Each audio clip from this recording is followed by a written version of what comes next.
This is CGTN, China Global Television Network.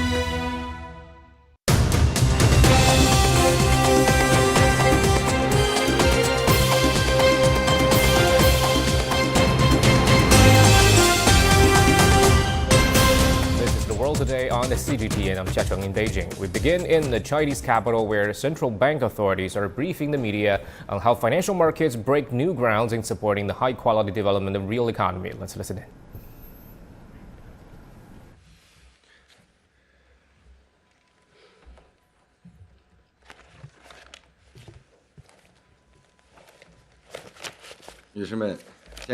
Ladies and gentlemen, good morning. Welcome to today's press conference.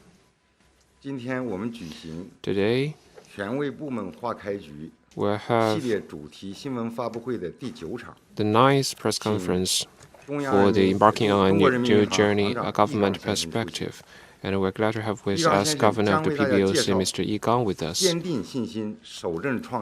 And he will brief you on forging ahead with confidence, carrying on good practices, and pursuing innovation, and better serve the real economy with financial services. We're also glad to have with us Deputy Governor and Head of the State Administration of Foreign Exchange, Mr. Kan Wongsheng, and Deputy Governor of the PBOC, Mr. Liu Guoqiang. Now I will give the floor to Mr. Yi Gang for some opening remarks. Friends from the media, ladies and gentlemen, good morning. It is a great pleasure for me to attend today's press conference. For quite a long time, you have offered strong support and care for our financial work and the work of the People's Bank of China. And on behalf of the PBOC, I would like to use this opportunity to express our sincere appreciation for all of you. This year is the first year for the implementation of the guiding principles laid out at the 20th CPC National Congress. The PBOC will follow the guidance of Xi Jinping thought on socialism with the Chinese characteristics for a new era, and implement the decisions of the CPC Central Committee and the State Council, and provide strong financial support for the steady and healthy development of our economy. Now I brief you on the general ideas and planned measures of PBOC. First, we will take targeted and robust steps to implement a prudent monetary policy and create an enabling financial environment for high-quality economic development. For this purpose, we need to first keep the currency value stable. The first dimension of stable currency value is price stability. In recent years, we have followed a prudent and conventional monetary policy, which has provided a sound basis for keeping prices stable. As you know, last year, when the rest of the world experienced the highest inflation in 4 decades, that is the case in the United States, in European countries. For many countries, the CPI rate was 8%, 9%, or even 10%. But China's CPI grew by only 2%. There was a relatively ideal level. And between 2018 and 2022, the average growth of CPI for China was around 2%. If we look at the past 10 years, that is between 2013 and 2022, China's average CPI growth was around 2%. The highest rate in the past decade was 2.9%, and the lowest was 0.9%. So that is a hard-won gain. The second dimension of stable currency value is basic stability of the exchange rate. In the last 5 years, the RMB exchange rate against the US dollar went above 7 and then back below 7 thrice, showing stronger flexibility into fluctuations. With its steady performance, The RMB currency value functioned well for macroeconomic adjustment and stabilizing international balance of payment. Going forward, we will employ a host of monetary policy tools to keep liquidity reasonably sufficient, ensure M2 and total financing are matched with nominal growth of the GDP, and keep the RMB exchange rate basically stable at an adaptive and equilibrium level.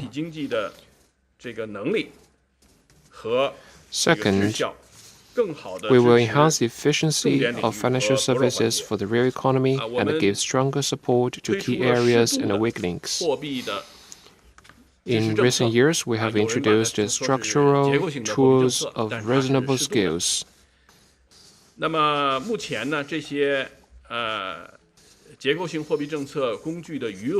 balance of such tools currently stands at 6.4 trillion yuan, accounting for about 15% of the PBOC's balance sheet, which is reasonable on the whole.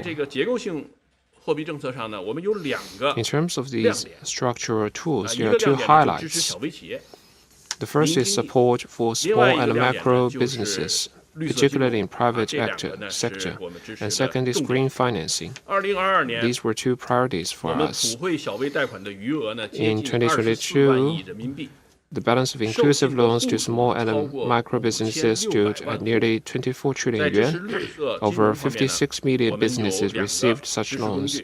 On green development, we used two facilities to help reduce over 100 million tons of CO2 emissions in 2022. Going forward, we will continue to strengthen support for scientific and technological innovation, manufacturing, green development, and energy supply, and step up inclusive financial services for small and micro businesses, rural revitalization, and job creation. Third, we will reinforce safeguards for financial stability to forestall systemic financial risks. In recent years, we have worked hard to contain the overall financial risk of our country. Now, the four largest Chinese banks are among the global systematically important banks, being the top four banks in the world in terms of capitalization. The operations of other big, medium-sized, and small banks are generally stable, where small and medium-sized financial institutions with problems have made important progress in diffusing risks through reform. Going forward, we will urge relevant parties to fulfill their responsibilities in diffusing financial risks. The draft of the Financial Stability Law has passed the first reading at the National People's Congress. We will continue to promote relevant work and put all types of financial activities under supervision in accordance with law to better protect the interests of depositors, medium-sized and small investors, and the insured. We will follow through on the rectification program on the financial services of platform companies, step up regular supervision, and support their sound and well-regulated development. Fourth, we will work to deepen financial reforms and expand high-level opening up of the financial sector in an orderly way. I think the gains in this area is well known by the public. And going forward, we'll build a world-class market-based business environment that is governed by a sound legal framework, steadily advance institutional opening up of financial rules, regulations, management, and standards, and actively participate in global financial cooperation and governance while upholding multilateralism.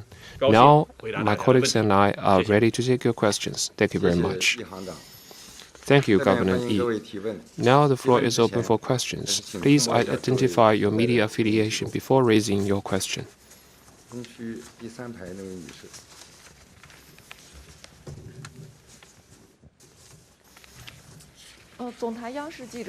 CCTV. My question goes to Governor Yi. The report to the 20th CPC National Congress and the Central Economic Conference all making decisions on diffusing and forestalling major economic and financial risks. How is the work and effectiveness of our work in this regard, and what are the considerations for work in the future?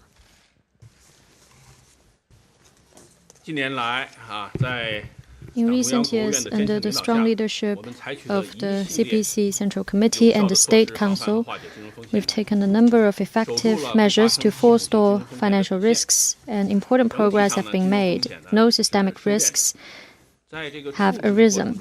In dealing with risks, we've adopted market-oriented and law-based measures.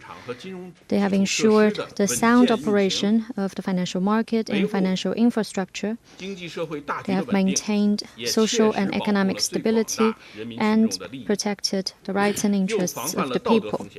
They have also helped to guard against moral hazards and enforced market discipline, so that those who follow rules are rewarded and those who violate rules are punished. In doing so, we have guided all relevant parties to follow the rules and set right expectations. To be more specific, first, resolving risks concerning key institutions. Decisive actions were taken to take over the Baoshang Bank in accordance with the law without a forced bailout, and the lawful rights and interests of the people were protected. Baoshang became the first bank to file for bankruptcy since China's reform and opening up. Steady measures were taken to resolve risks of small and medium-sized financial institutions, including Hanfeng Bank, Jingzhou Bank, and Liaoshang City Commercial Bank. Over the past 2 years, the 550 billion yuan special bonds issued by local governments were used specifically for replenishing the capital for small and medium-sized banks. The number of high-risk small and medium-sized financial institutions have been halved from more than 600 to just over 300, and many provinces now are free of high-risk institutions. We have also removed risks embedded in high-risk financial groups such as the Tomorrow, Anbang, Huaxin, and HNA groups, thus avoiding the unexpected collapse of large institutions and curbing the spread of risks. Second, vigorous efforts against financial misconduct. We have implemented new rules on capital management, reduced the scale of high-risk shadow banking by a value of 30 trillion yuan. We have carried out a special campaign against internet financial risks, shutting down the operation of close to 5,000 P2P platforms. We have improved the financial services provided by large platform enterprises and have subjected relevant financial activities to supervision in accordance with law. We have also overhauled private equity funds, gold exchanges, and removed the risks presented by unlicensed gold exchanges. Over the past 5 years, a total of around 25,000 cases of illegal fundraising have been dealt with. Third, we have worked to enhance the mechanism on financial risk prevention and control. As guided by the Central Committee, we've established financial risk disposal mechanisms, and such mechanisms are headed by main local party committee and government officials. At the provincial level, we have also set up financial risk resolution committees headed by provincial leaders. Financial institutions and their shareholders, regulatory authorities, local party committees, and governments are required to fulfill their due responsibilities, and incentives are provided for them to guard against financial risks.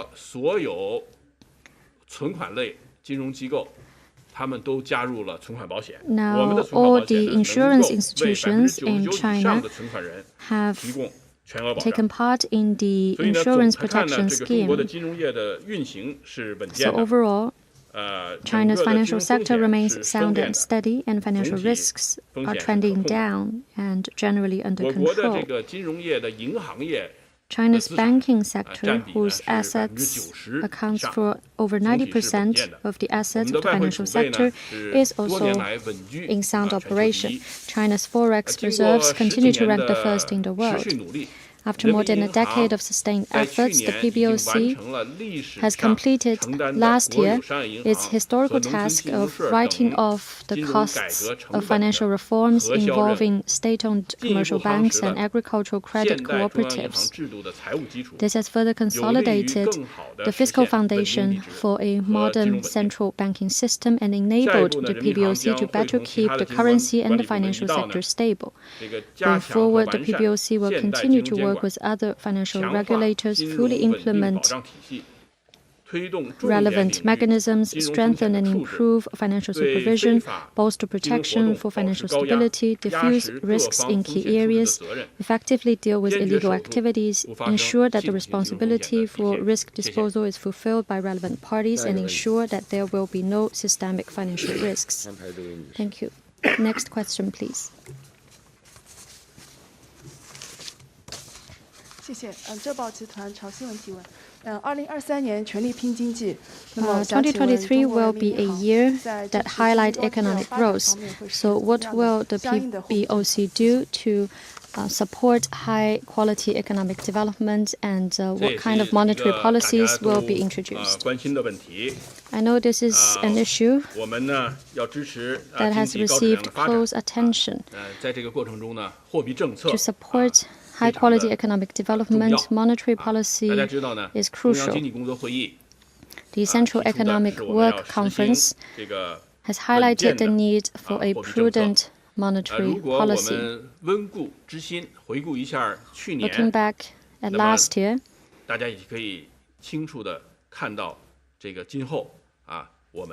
I believe what we've achieved last year will also provide clues for what we are going to do going forward. So let me now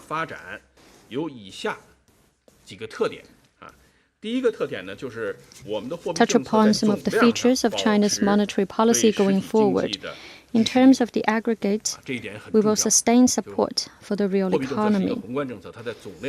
Monetary policy is a macro policy, so in terms of the aggregate, it needs to provide sufficient support for the real economy. The 14 cuts in the required reserve ratio since 2018 have helped to release more than 11 trillion yuan of long-term liquidity, and liquidity was reasonably sufficient with a reasonable growth. 我们在这个总量上，充足的信贷的增长。 We are also seeing a reasonable growth of total monetary credit, which is crucial to keeping employment and ensuring keeping employment stable, keeping people's and protecting people's livelihood, and making sure that small and medium-sized businesses can apply for necessary loans. And our second focus is to keeping prices stable. This means that China's M2 and private financing, their growth rate should be basically in sync with the growth rate of nominal GDP. This will ensure reasonable monetary supply, which will help keep prices stable. And third, on interest rates. Our main focus is on the domestic economy. We've kept the real interest rate at a reasonable level and lower the cost of financing. In 2018, when major global central banks raised interest rates, we've kept our interest rate stable.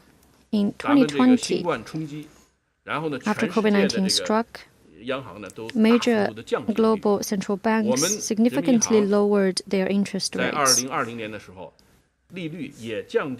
The PBOC also lowered its interest rates by 20 to 30 basis points, but overall, the rate has been kept stable. One very A very good case in point would be last year when many central banks in the world hiked interest rates. We did not follow their steps. On the contrary, we have lowered our interest rates twice by 20 to 50 basis points. 而且大家看到去年呢，我们就是金融机构报的这个贷款市场报价利率也降了2次啊，所以呢，整个去年呢，我们的融资成本是下降的啊，所以呢，这个呢就是说是一个支持实体经济的 We cut LPR twice as well last year. 这个方面。 These were all important measures to support the real economy. 平均是4.17%。 On newly issued corporate loans, the average interest rate was 4.17% in 2022, down 1.28 percentage points from 2018. And the interest rate on micro and small loans fell from 6.3% in 2018 to 4.9% in December last year. So this means that both interest rates and financing costs for small and medium-sized enterprises went down. And fourth, in terms of structure, we've stepped up support for key areas and weak links. We've continued to deliver on the two unwavering commitments to consolidating and developing the public sector and to encouraging and supporting and guiding the development of the non-public sector. When small and medium-sized businesses face difficulties due to COVID-19, we've supported the deferred repayments of their loan principal and interest to keep employment, market entities, and their business operations stable. And on the structural monetary policy tools we've introduced, we've highlighted the support to green development, innovation in science and technology, infrastructure building, as well as the delivery of pre-sold homes. So with these 4 areas of work, they were the highlight of our work previously, and they will continue to be important areas of our work going forward. We will keep the monetary policy prudent, and we will also consolidate the progress made in lowering real loan interest rates. We will also make good use of the structural monetary policy tools and continue to maintain a certain level of support for areas such as inclusive loans to small and micro businesses. So this is my answer to how monetary policy will support China's high-quality development. Thank you. Next question, please.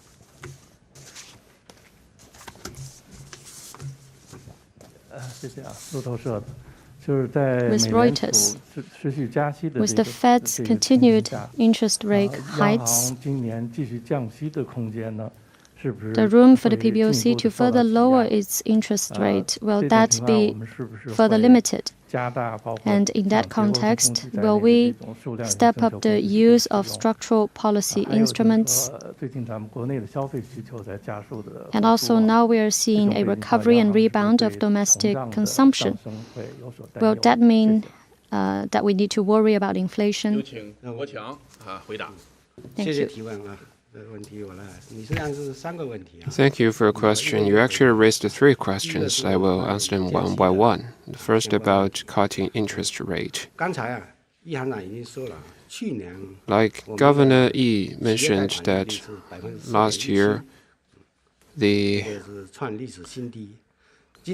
rate of business loans was 4.17% as lowest point in history, and going forward, we will implement decisions made by the CPC Central Committee and State Council and take targeted and strong measures to ensure a prudent monetary policy. And the specific steps will be decided based on the situations on the ground. First, we'll focus on ourselves, our own domestic targets. Currently, we think economic improvement and recovery is ensured, but we will continue to strengthen our analysis of relevant situation to decide on our measures based upon the needs of economic needs, and we will coordinate short-term gains and long-term plans and strengthen cross-cyclical and counter-cyclical adjustments. We will maintain a conventional monetary policy to maintain a positive interest rate and an upward profit rate curve. At the same time, we will also follow closely international developments and strengthen the management of expectations. In terms of structural monetary tools, as of the end of 2022, we had 15 structural monetary policy instruments with a balance around 6.4 trillion RMB. They have helped to guide financial institutions to allocate loans reasonably and channel financial resources to key areas and weak links. Structural monetary policy tools mainly serve as a driving force, and that is to encourage financial institutions to provide subsequent and sustained loans. These loans are crucial to support the development of the national economy. So going forward, we will continue to put such policies under constant evaluation. They will be managed by different categories to ensure ample room for maneuver. For key areas and weak links that need long-term support, they will receive sustained and long-term support from structural monetary policy instruments. One example of such areas may be inclusive financing. For policy instruments that may only stay effective for a specific time frame, they will be eliminated in a timely manner, but in doing so, we will ensure that they are exited in a well-paced manner and no U-turn. For other policy tools, related policies will be introduced to further sustain them. You also asked about inflation. Just as Governor Yi mentioned, last year's CPI was 2%, and CPI was kept at around the same level over the past 5 and even 10 years. This was no mean feat.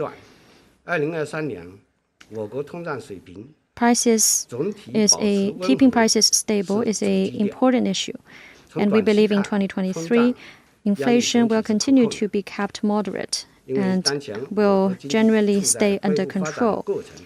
Now, China's economy is in the process of recovery. We still face the prominent issue of a lack of demand. That said, supply is ample, and we're seeing recovery signs in terms of demand. So there are conducive conditions for keeping prices stable. But in the long run, there can be expectations on the external front.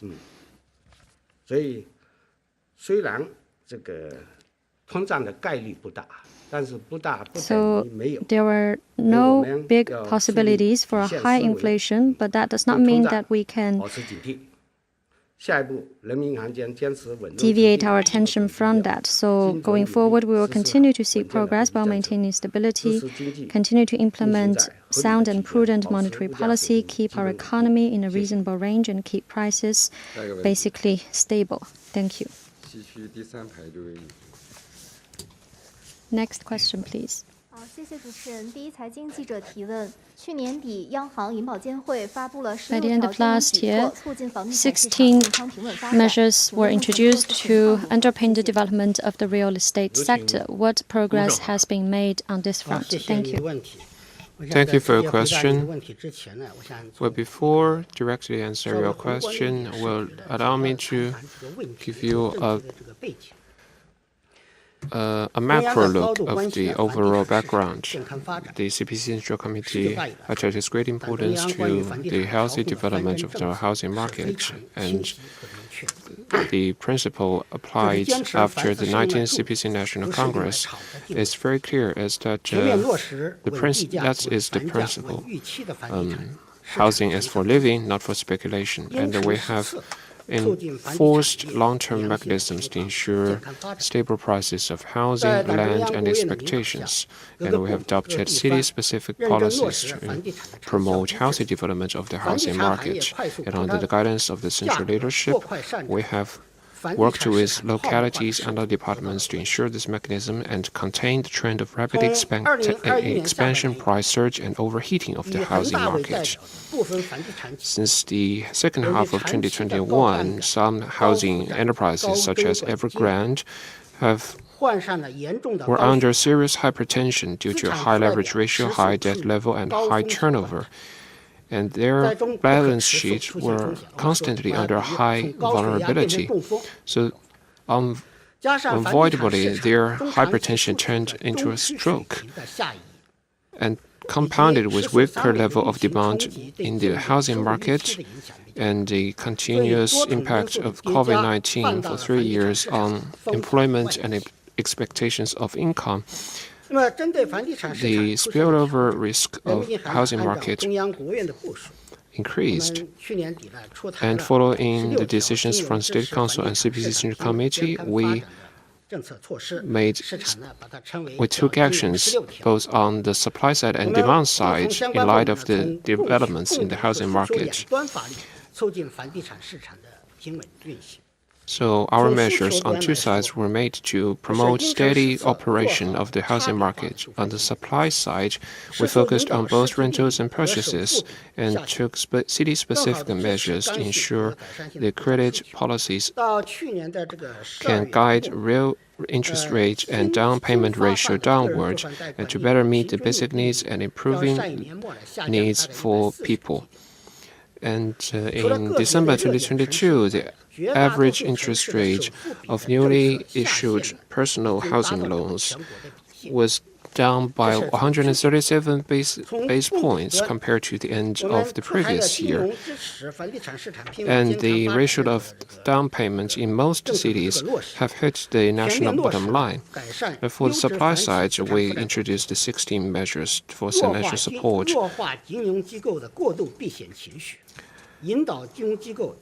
And we are using these measures to guide financial institutions away from risk-avoiding sentiments that became too strong. And with these measures, we have basically kept the stability of housing market financing. We introduced 350 billion yuan of special loan to ensure delivery of pre-sold homes and established a supporting mechanism of a supporting plan of 200 billion yuan to ensure relevant loans. And we also guided financial institutions to promote restructuring and M&A in the sector to reduce risks in a market-based manner. And in recent days, with the recovery of market confidence, there is increasing vitality in housing market transactions. And the finance environment of housing sector, especially some high-quality companies, have improved significantly. In the last 4 months of last year, the real estate development loan increased by more than 230 billion yuan, up by 420 billion yuan year-on-year. And in the fourth quarter, the real estate businesses issued 120 billion yuan domestically of bond, increased by 22% year-on-year. And in January this year, new loans issued for development real estate increased by 370 billion yuan. As in the future, we will continue to follow the decisions made by the 20th CPC National Congress and Central Economic Conference. And draw lessons and good practices in the past and work with other financial institutions and regulators to ensure sound implementation of the already introduced policies to support both basic needs of people and their needs for improving living conditions. We will support the housing needs of newcomers to cities, support the development of both rental market and housing purchase market to improve the basic system and macro-prudential system for housing market. Thank you very much. Next question. 彭博新闻社，我有2个问题。I'll ask in English if that's okay. First question is, export demand is weakening, while the reopening means that the services trade deficit will expand this year. So the current account surplus might provide less support to the yuan. What's your outlook for the yuan, and how will the bank change how it manages the currency? And my second question is, considering the discussion about the strength of the economy this year, do you think it's still necessary to cut interest rates or triple R to further stimulate growth? Thank you. 请翻译一下。彭博新闻社提问，我有2个问题。第一个是从今年外需走弱、提振内需以及服务贸易逆差扩大的角度看，经常项目顺差对汇率的支持可能会减少。请问央行如何看待今年的汇率形势？央行会如何管理人民币的汇率？第2个问题是中国经济开年的走势，现在看起来还是比较好的。那央行是否仍需考虑降准或降息来刺激经济增长呢？关于汇率大家分析了这个 First about 总体的经济 exchange rate. Our analysis of the overall economic situation is that it is recovering and rebounding. But at the same time, we are seeing that import-export and external demand remains anemic. Like you mentioned, so you raised the question about how do we see foreign exchange rate this year. In the past years, we have established a market-based foreign exchange regime. It is fairly flexible, so it is functioning well as a stabilizer. In past years, our RMB exchange rate was fluctuating. The average fluctuation was 4%. And this level is basically the same with other major currencies with a floating rate system. In the past, a long time ago, this fluctuation rate of RMB was very small. So in the previous years, this fluctuation level has returned to a normal level. In recent years, the RMB exchange rate against dollar went above 7 for 3 times, but it went below 7 in a very short period of time. That means the expectations on the economy and the expectations of the ordinary people are generally stable, and there is convenience for foreign exchange transactions have been kept. This is of course very important for maintaining economic and social development stability. We'll continue to uphold this market-based and managed floating exchange rate regime that adjusts against a basket of currencies because it functions well and can facilitate foreign exchange transactions by ordinary people and businesses for study, travel, and import and export. When we look at exchange rate, if we look at a longer range of time,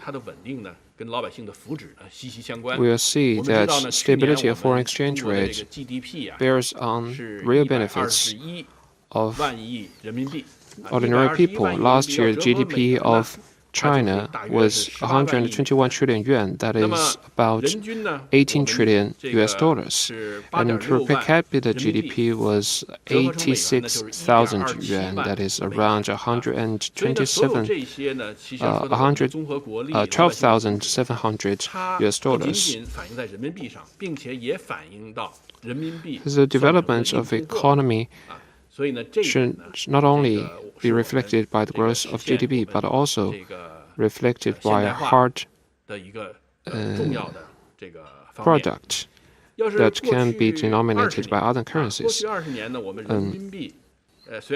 In the past 2 decades, the exchange rate of RMB fluctuated, but generally speaking, it appreciated for about 20% against US dollars. That is 1% on average each year. And according to numbers by the Bank of International Settlement, the real exchange rate of RMB appreciated about 40% against other major currencies in the world. So that means average 1 to 2% increase each year. Like I mentioned, stability of exchange rate is very important because there are examples in the world that some countries could not overcome the mid-income trap due to significant depreciation of their currencies. So our currency exchange rate is stable, but at the same time flexible. For this year, we will continue to uphold the existing floating exchange rate regime of the RMB to keep this rate basically stable at an adaptive and equilibrium level. And this rate will be market-driven. It is good for our economy, for maintaining stable expectations for our import and export. And now our businesses are more able and more knowledgeable in using relevant foreign exchange tools. Regarding your second question about possibility of cutting rates, our view is that its main variables in our considerations are at a reasonable level, and the real interest rate at present is at a reasonable level.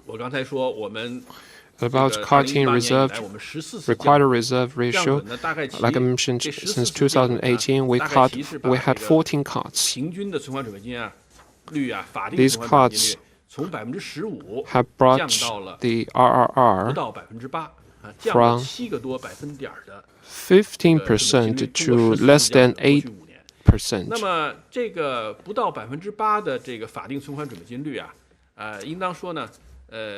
A rate less than 8%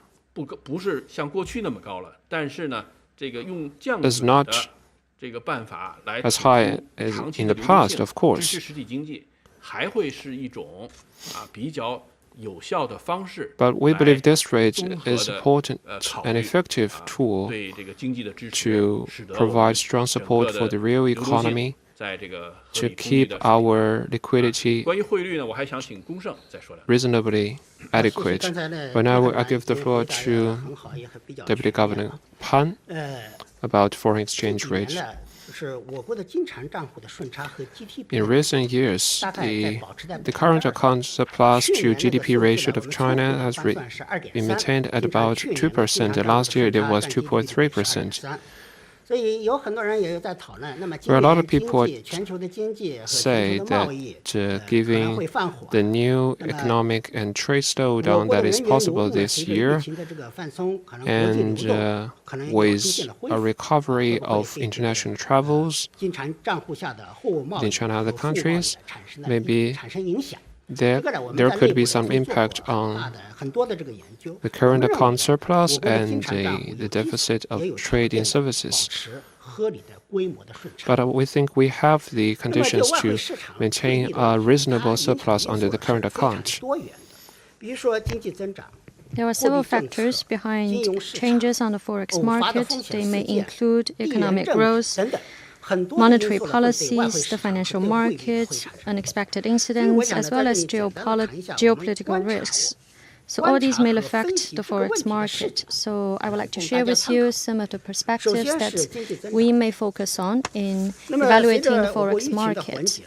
First is economic growth with improved COVID response, as well as the effect of pro-economic growth policies being further unleashed. Both domestic and international institutions have put China's economic growth this year at around 5%. Many also think that chances for major developed economies such as the US to enter recession is growing, despite different views of how serious such a recession could be. So this means that the growth rate gap between China and the US will continue to expand. According to IMF's latest data, China's economic growth this year may reach 5.2% and for the US 1.4%. The second perspective is different views on the global financial environment. Now, the market has different views on the peak of the latest round of the Fed's interest rate hike, as well as for how long such high interest rates will remain. But there's a high degree of consensus that the rate hike is coming to its end, and the momentum of continued dollar appreciation is weakening. So this means that the spread between China and the US will remain stable or will be narrowed. So this means that the spillover effects of the Fed will be further weakened. And the Fed's monetary tightening this year will tend to moderate. And third is the attractiveness of RMB assets. With China's economy rebounding and the further opening up of the financial market, the attractiveness of the RMB for investment and its role as a safe haven asset will continue to show. Moreover, given the current low valuation of China's stock market and the narrowing spread between China and the US, RMB assets will show good investment value. A fourth perspective is the following. In recent years, we are seeing a new feature of China's forex market, and that is a strong resilience. We are seeing more mature market entities. They are doing more reasonable transactions. And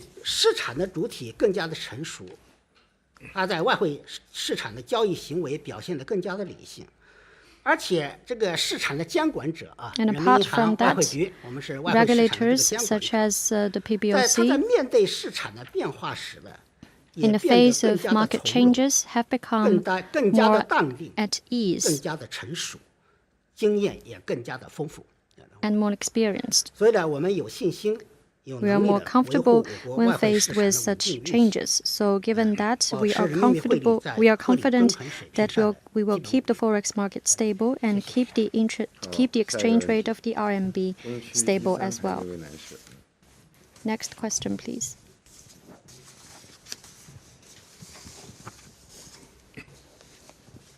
As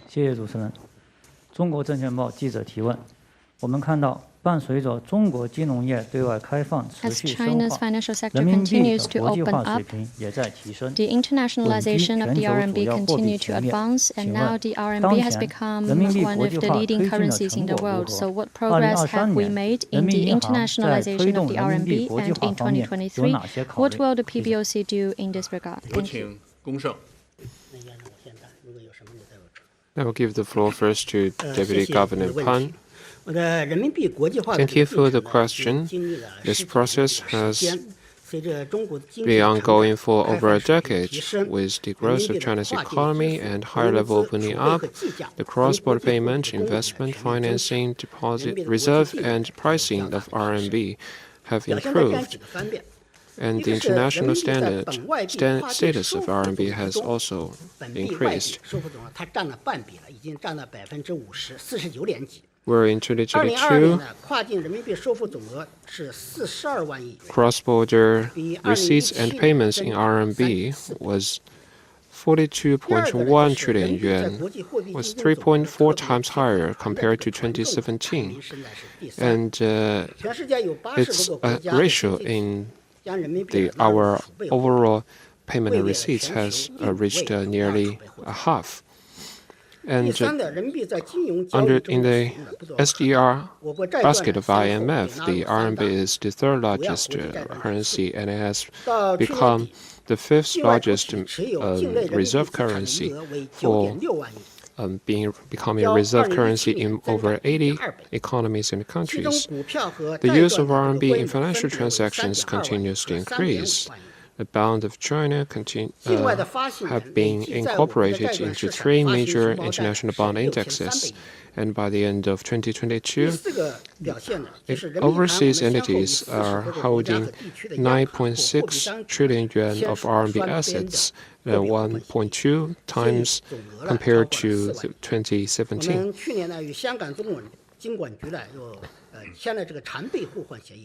The PBOC has signed currency swap agreements with central banks of 40 countries and regions with a total aggregate of 4 trillion yuan. Last year, we signed a long-standing currency swap agreement with the Hong Kong Monetary Authority, expanding the scale to 800 billion yuan and deepening financial cooperation of mainland with Hong Kong. And now we believe that internationalization of RMB is facing great opportunities and a sound environment. With establishment of clearing banks of RMB overseas and the building of the network of currency swap, the development of offshore markets, and the opening up of domestic financial market, we are seeing a network of internationalization of RMB. And with the deepening of the reform on the RMB exchange rate formulation regime, the flexibility of the rate is increased, and the enterprises are more willing to use RMB as a currency to avoid risks. With a strong, resilient, high potential of China's economy and the rising of our financial opening up, RMB assets are increasingly welcome by foreign investors. And now, in the current international environment, the RMB has many advantages compared to other currencies. Going forward, we will follow the decisions made by the 20 CPC National Congress to promote internationalization of the RMB in a market-driven way to further serve the real economy, promote reform and opening up, and mutual benefit with other countries. We will focus on facilitation of investment and trade, further improve basic institutions on transactions, settlement, and cross-border finance and investment in RMB to strengthen the infrastructure of RMB transactions, and better use the role of clearing banks of RMB to support cross-border transactions. Second, we will promote institutional opening up of the financial market to build a more friendly and facilitating environment of investing and financing RMB. Third, we will promote the sound development of offshore RMB markets. And fourth, we will promote our capacity building on managing cross-border capital flow and risk control with stronger opening up in a context of stronger opening up. Well, those are the general concerns regarding the internationalization of RMB. I fully agree with the points from the Deputy Governor Pan. And now, next question. Thank you. The paper. Data from the PBOC shows that our savings of China hit a record high last year. What is your take on that? Thank you for your question. A relatively high increase in household deposits has been a notable change in financial indicators since last year. In 2022, newly added household deposits was 17.84 trillion yuan, up 7.94 trillion from the previous year. So far this year, household deposits have continued to grow at a faster pace, up 6.2 trillion yuan in January this year, which is 790 billion more year-on-year. This increase is mainly driven by people's consumption and investment profile, as well as their high liquidity preference.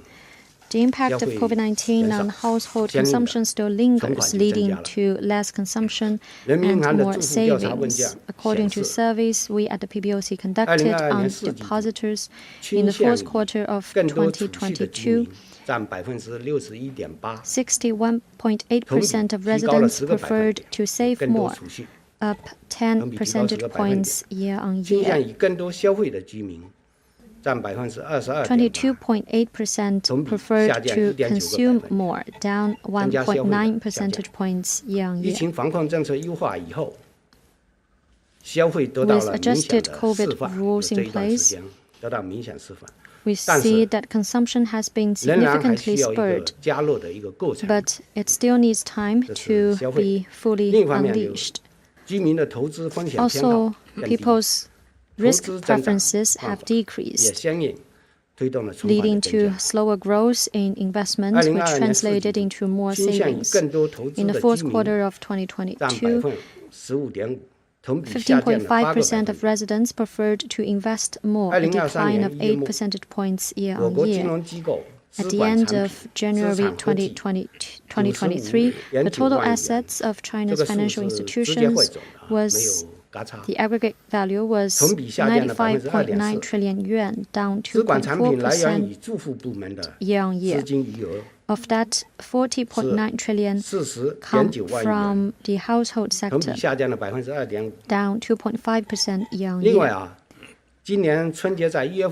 Another factor is that the Chinese New Year fell in January this year, and because of that, salaries and bonuses are paid to employees before the holiday, so some corporate deposits have been turned into household deposits, leading to increasing savings. As the macroeconomy improves, residents' confidence in both consumption and investment will grow, and their savings will gradually return to normal. The 20th Party Congress emphasized the need to enhance the fundamental role of consumption in economic development, and the Central Economic Work Conference highlighted the need to prioritize the restoration and expansion of consumption. With improved COVID policies, logistics and people-to-people flow will significantly improve, and they will gradually help increase consumption demand. A series of policies to promote consumption have already been introduced, and the effect of such policies will be further unleashed. And all this, plus the economic upturn, will further enhance the residents' confidence to invest and to consume. So going forward, the PBOC will continue to implement decisions of the 20th Party Congress and the Central Economic Work Conference, continue to provide sound financial services for the people to expand consumption and make reasonable investments, and continue to underpin the growth of the real economy. Thank you. 2022年末，我国 M2 同比增长了11.8%。今年1月 We saw an increase of 11.8% of M2 since last year, and this year we are seeing an even greater increase. What's your view on that? Thank you for your question. At the end of last January, the balance of M2 was 273.81 trillion yuan, up by 12.6% year-on-year, which is 0.8 and 2.8 percentage points higher compared to December last year and the same period in previous year. The rapid growth of M2 is mainly because we step up counter-cyclical adjustments under macro regulation and the financial system's strengthened funding support for the real economy. Since in the second half of 2022, due to factors beyond expectation both at home and domestic and internationally, our economy faced a strong downward pressure, and to ensure overall stability of the economy, we strengthened countercyclical adjustments and maintained a fairly rapid growth of credit, and the currency and money supply generated also increased. Also, China mainly uses indirect financing, and assets of deposit financial institutions account for more than 60% of total financial assets. This ratio is far higher than developed countries in Europe and North America. Indirect financing would lead to more derivation of money and push up the monetary aggregate. The M2 growth since last year was mainly created by expansion of assets from the indirect financing system between banks. At the same time, due to some fluctuations in the financial market, funds of asset management products were put back onto the balance sheet and led to expansion of banks' liabilities. If we look at broad liquidity with both on-sheet and off-sheet items accounted, the growth rate was about 9.4%. At the same time, the way China measures M2 is somewhat different from other major countries. Our caliber is much wider.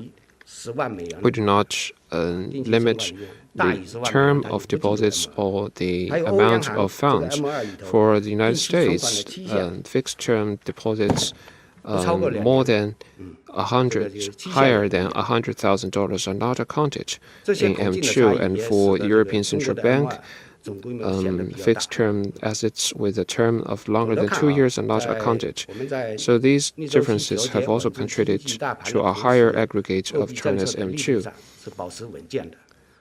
So on the whole, while we take counter-cyclical measures to maintain overall economic stability, the scale of our monetary policy is prudent on the whole, and we have refrained from massive stimulus.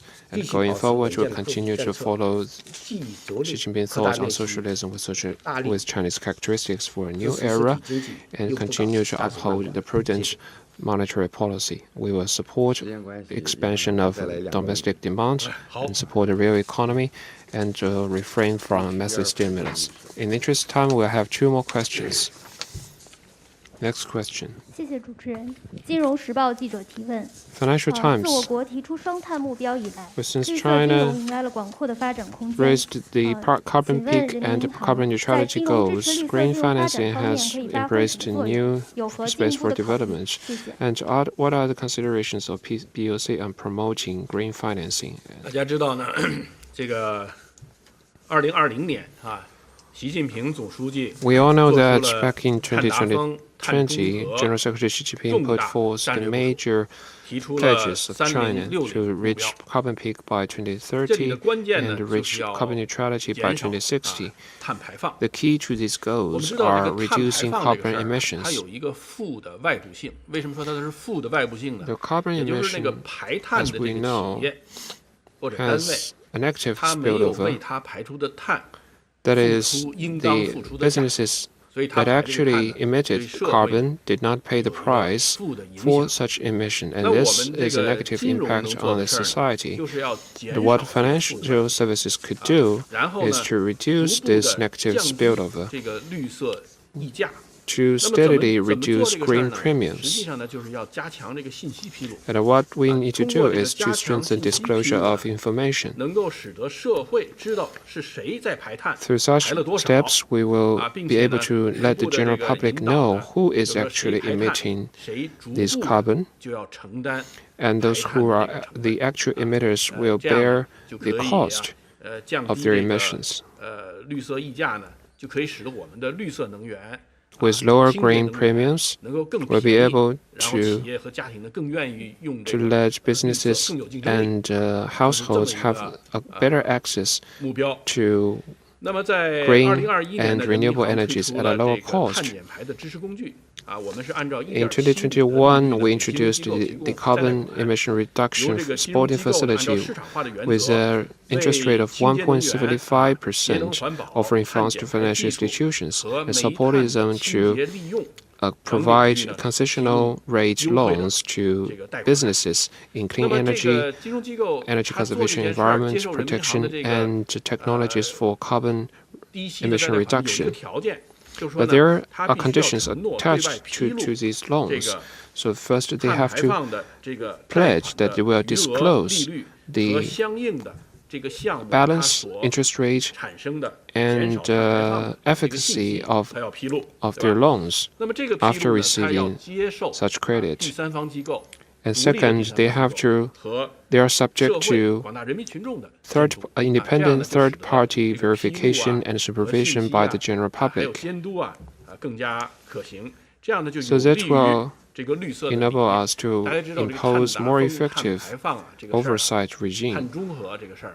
You know, carbon peak and carbon neutrality are goals that require the participation of the public and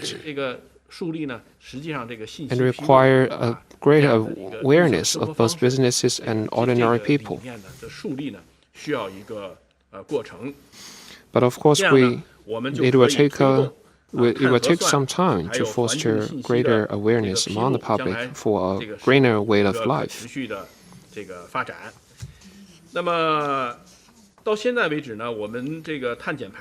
far, the supporting facility has issued over 300 billion yuan of relending and supported commercial banks in issuing loans for carbon emission reduction. And these loans have helped reduce over 100 million tons of carbon dioxide emission. At the same time, last year, we incorporated 2 foreign-invested banks into the supporting facility.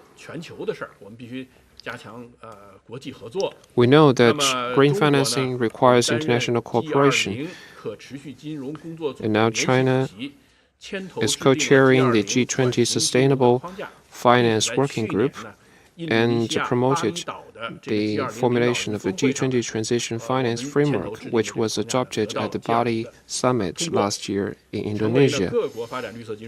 This framework has provided guidance for the development of green finance for countries around the world. And together with relevant departments of the European Commission, we released 2 editions of Sustainable Finance Taxonomy. And the latest edition of the Green Taxonomy has a convergence of over 80% with Europe. Or that means 80% of the items on the taxonomy of us is the same with that of Europe. Going forward, we'll continue to improve our green finance standards system, to improve the disclosure of environmental information by financial institutions, support development of more tools of green finance, and promote the green transition of our economy. Thank you very much. Last question. 东区第2排那位男士吧。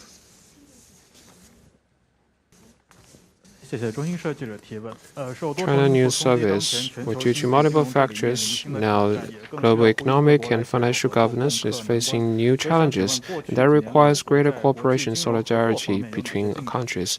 In the past few years, what are the highlights in China's international financial cooperation, and what are the plans for the future? In recent years, China has upheld multilateralism and the principle of mutual benefit and has actively participated in global multilateral governance. We've played an active role in areas such as COVID response, the building of a global financial safety network, and green financing. On macro and macroeconomic cooperation going forward, here are some of the plans for our future work. First, we will increase communication with other countries on macroeconomic policies. During COVID-19, many economies suffered. The central banks, financial departments, communication between them, both on the economic and financial front, proved to be crucial. So we will continue to work with these departments because during COVID, it was exactly cooperation between these financial and economic departments that have helped many economies to get out of the difficulties posed by COVID. Second, we've participated in the G20 Common Framework for Debt Treatment. Under the principles of collective action with fair burden sharing, we've helped heavily indebted countries to ease their burden, and positive progress has been made. And thirdly, we've further opened up our market while ensuring safety. We have expanded further high-level opening up in the financial sector in an orderly manner. In recent years, in keeping with decisions of the CPC Central Committee and the State Council, financial departments have launched more than 40 measures to further open up the financial sector both to domestic and foreign investors, significantly easing market access for financial industries. Since 2018, foreign investors have set up more than 110 financial institutions in China. Moreover, we've advanced two-way opening up of the capital market. Previous speaker mentioned investment by foreign investors on the Chinese bonds and stock markets. And on that front, we've made some significant progress. Such two-way opening up is much welcomed by foreign investors. Chinese bonds and stocks have also now been included into several global flagship indices. So this means that they will now include Chinese bonds and stocks into their investment profile. There are benchmarks for them to consider, and relevant infrastructure is in place for them to make such investments. So both on financial cooperation and further opening up, there are more areas for cooperation and for our work. And so we will continue to enhance global financial cooperation, take a more active part so that China's voice and the voices of the fellow developing countries can be better heard when it comes to global financial governance. And China's proposals can better contribute to global financial rules setting and the global financial sector. Thank you. I'd like to thank all the speakers and thank you all. This is the end of today's press conference. And that was a press briefing by China's People's Bank of China, the central bank, on what's to come in terms of monetary policies, foreign exchange, and systemic risks prevention. And for more discussion, Qu Qiang, Assistant Director at the International Monetary Institute at Renmin University, is joining us via Skype. Welcome, Professor. So we heard the word prudent. That's for the monetary policy there. Is it because China's economic fundamentals are there, or is it because the room for any policy easing is quite limited? Well, I think this has been decided by the fundamental of Chinese economy. Just from the press conference, we have having a rather complete picture of what's going on in the past 1 or 2 years. First of all, I would like to say Chinese economy is really stable. I just take a look at our CPI. The CPI is around 2 or 3%. This is much lower than Western countries or even than the other developing nations. So it's very, very stable. And also take a look at our exchange rate. The exchange rate for Chinese yuan against the US dollar in the past 3 years, many nations, especially developing nations, they have a huge depreciation against it. And also like the old country, financial strong countries like Great Britain, like Japan, their exchange rate has been suffering lots of loss. But for China, it's only 4% of the turbulence. And also take a look at Chinese whole performance of our GDP, of our enterprises. So I would like to say the current supply of financial resources is suitable. But what we need to do is that to stabilize the expectations and also optimize our structure in the financial sector. Well, in terms of expectations, they're saying in the market, people are quoting this one senior executive from the Feds based in Atlanta that the Feds is likely to hold their interest rate hike probably this summer. What's your view on that, and how will China respond? Well, I think America, especially the Federal Reserve, are making their monetary policy according to America's need, America's fundamentals. This is understandable because every country will do the same. Same as China, we will do the same as well. I think China will keep on stable monetary policies like currently. We'll have some adjustment, but still it's going to be very, very stable. Why is that? First of all, like you mentioned, that America's interest rate has already hitting a certain platform, and the curve is going to slow down and flatten in there. And therefore, China wouldn't have such a huge interest rate spread against the US dollar. Otherwise, we're going to face a capital flight out of China. It's going to be dangerous, like many other countries would do the same. And also, secondly, like we have already heard in the press conference, China's M2 is already very large. It shows that indirect financing in China is also very large.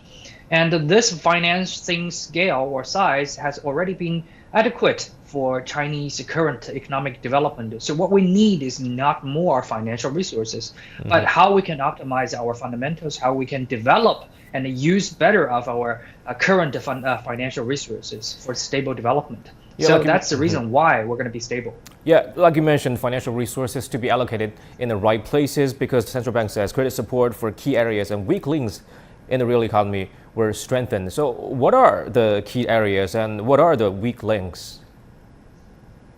Well, first of all, you have heard that most important issue is that we're going to issue the financial stability law. This is very, very important because America, UK, and many other developed nations has already had this kind of law to prevent or prevent that China, when it faces certain turbulence, that we can kick in with all the policies to intervene the potential crisis. This is very, very important. And also, secondly, well, this is from the macro perspective, and secondly, from the micro perspective, I think we should provide more of the long-term and mid-term loans for the enterprises, especially the SMEs, because recently, if you look at the details, you'll find out for the small enterprises, their loan for operation is basically like 1 to 5 years, and plus every certain period of time they have to pay back the principals so that they can get out of the new loans again. I don't think this is going to be easy for the small enterprises, but in the long run, we should optimize these policies and also letting alone the tax-savvy industries or green industries. They're starting from the small size. They need more of the long-term support. So this is the kind of optimal structures that we can improve. Okay. As much as I'd love to talk to you about the economy, that's all the time we have for now. Thank you so much for your insights. Mr. Chu Qiang, Assistant Director at the International Monetary Institute at Renmin University.